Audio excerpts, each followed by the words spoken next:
예, 아침 일찍 수고 많으십니다. 지금부터 제152차 정책조정회의를 시작하도록 하겠습니다. 먼저 이인영 원내대표의 모두 발언이 있겠습니다. 대통령의 DMZ 국제평화주의 지정을 환영합니다. 어제 대통령의 유엔 연설을 국제사회는 긍정적으로 평가했습니다. 월스트리트 저널은 중재자 역할을 위한 노력이라고 보도했습니다. DMZ 평화지대 제안은 한반도의 항구적 평화체제를 완성하는 데 국제사회가 함께 참여할 수 있는 진취적인 비전입니다. 국제사회에 발맞춰 북한 당국도 적극적으로 호응해 주기를 기대합니다. 전날 있었던 9번째 한미 정상회담도 예정된 시간을 넘겨가면서 성공적으로 열렸습니다. 한미 정상은 한반도 평화의 의지를 더욱 굳건히 가지고 북미 실무 협상을 위해 진전된 방안을 논의했습니다. IOC와 2032년 하계 올림픽 남북 공동 유치를 위한 공동 논의를 시작한 것도 큰 성과입니다.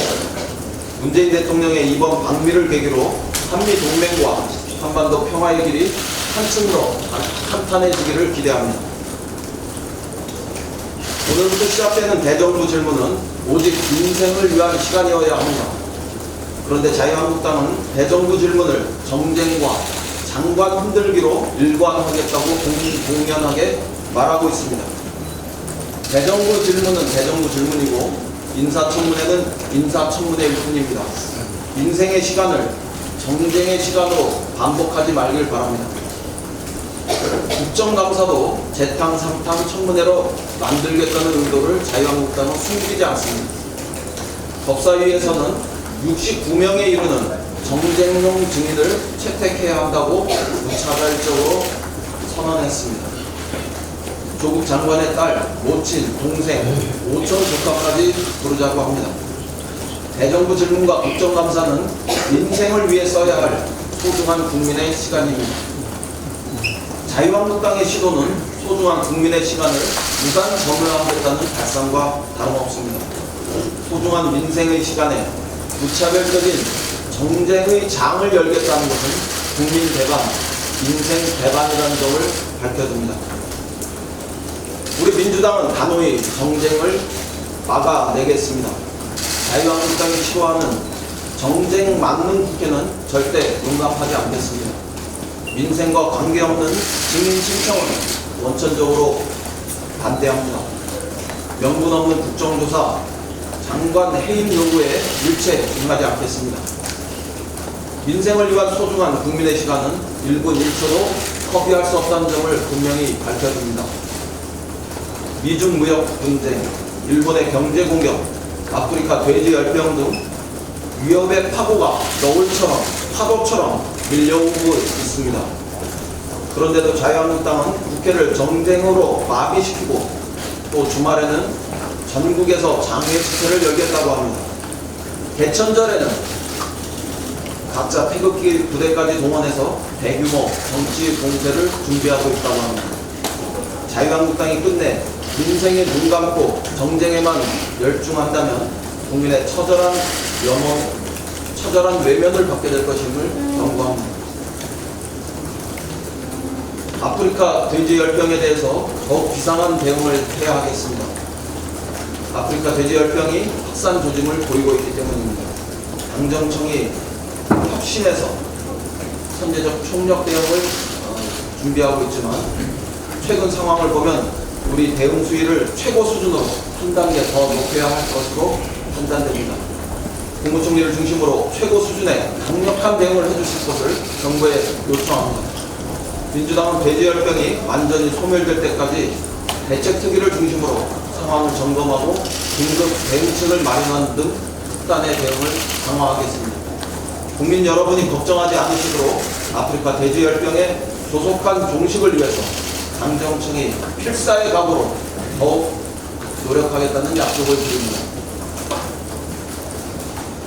해외 금리 연계 펀드, 이른바 DLF와 관련해서 철저한 진상 규명과 또 대책 마련이 시급합니다. 하나은행, 우리은행 등의 해외금리 연계 펀드에서 큰 폭의 손실이 발생했고 일부 펀드에서 원금 전액 손실까지 나타났습니다. 3,000명이 넘는 개인 투자자들이 충격적인 손실 확장에 또 망연자실하고 있습니다. 더욱 안타까운 점은 노후 자금을 투자한 60대 이상 분들이 1,445명으로 전체 피해자의 거의 절반에 달한다는 점입니다.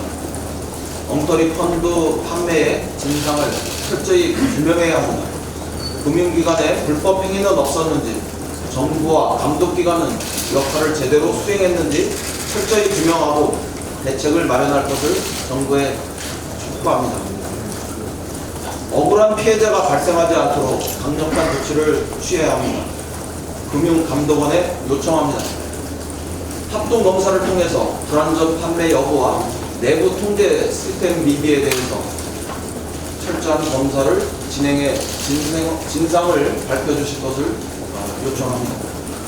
금융위원회는 지난 2015년 사모펀드에 대한 개인 최소 투자 금액을 5억에서 1억으로 낮추고 자산운용사 설립을 허가제에서 등록제로 바꿨습니다. 그러나 규제를 대폭 완화하면서 금융소비자 보호에 대한 고려는 전혀 없었던 것은 아닌지 엄중한 평가가 있어야 하겠습니다. 민주당은 책임 규명이 진행되는지 철저히 관리하는 한편 이번 사태가 다시 재발하지 않도록 법령 및 감독기구 정비에 적극 쓰겠습니다. 끝으로 검찰개혁과 관련해서 한마디 보태겠습니다. 이번 주말 서초동에는 10만 개의 촛불이 켜진다고 합니다. 피의사실 유포, 별건 수사, 장시간의 압수수색 등 검찰의 과도한 수사를 비판하고 또 정치검찰의 복귀에 준엄한 경고를 하기 위한 시민들의 행동입니다. 검찰개혁의 시간이고 행동하는 양심, 깨어있는 시민들의 시간이 다시 시작되었습니다. 민주당은 때가 되면 주저없이 검찰개혁에 나설 것이라는 점을 분명히 밝힙니다. 검찰은 왜 시민들이 서초동을 향해 촛불을 들고 나서는지 깊이 자성하기 바랍니다. 이상입니다.